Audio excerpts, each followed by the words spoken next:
Мила ми майко. Јас сум прв твој син и мој долг е да бидам околу тебе.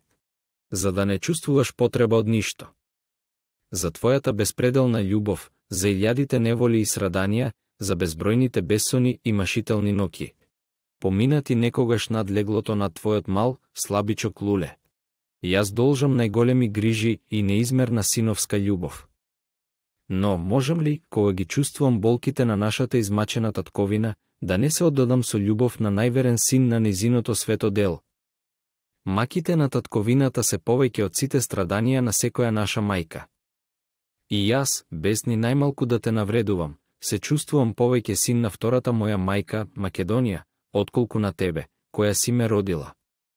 Те молам, во името пак на моите свети чувства кон тебе, да не жалиш, ни да плачеш за мене. Најдоволен ке се чувствувам, ако ти со своето држење бидеш за пример на другите мајки и сопруги. Браќа, допуштам да сме предадени, но верувам и дека е тоа случајно. Ванчо излезе и беше убиен уште во 10:03 раното, а исто така и четникот Јонче од Дворци, Кичееско, кој беше со Пецо. Мојата архива е распрсната низ целото село. Им ја доверив на 3 жени, кои не ги познавам.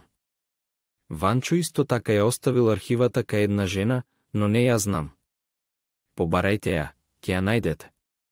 Причината зошто не ризикуваме да удриме утринава беше во тоа што од 7 или 8 страни ни отворија оган, па мислејќи дека се мнозина, решивме да се бориме, макар и против поголеми сили, кои што ги очекуваме да дојдат.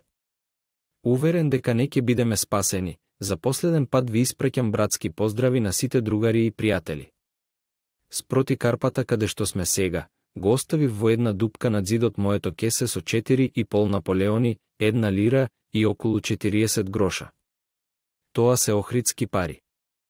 Мојот последен совет до сите другари е да бидат искрени кон делото сите оние кои што му служат, зашто само искреноста и често срдечноста е издигнале внатрешната организација и пак тие ќе ја спасат од аномалноста во која е поставена од недобросовесни наши другари. Да гледате колку што е можно побрзо да ги уништите оние досега раководни сили во организацијата, кои му нанесле штета на делото, како што е Сарафов, а не да се накажуваат само прости работници. Нашата идеја ќе биде постигната. Ете зошто ќе умрам спокоен, со чиста совест пред законите на нашата света организација. Досега намерно со ништо не сум му напакостил на делото, а ако сте забележале во мене некои грешки, бидете уверени дека тие станале против мојата волја. Молам извинување. Молам особено да ја поздравите мојата љубезна мајка, која што никогаш не сум ја заборавил, бидејќи таа ме направи ваков. Нека ме извини и таа дека со ништо не се зарадувала од мене. Особено го поздравувам брат ми Ангеле, го добив неговото последно писмо и останав задоволен. Да оди во истиот пат што ми го соопшти во писмото. Го советувам да не се одделува од мајка ми. Поздравете ги и роднините. За последен пат ќе ви повторам. Бидете искрени и пазете основните закони на организацијскиот устав.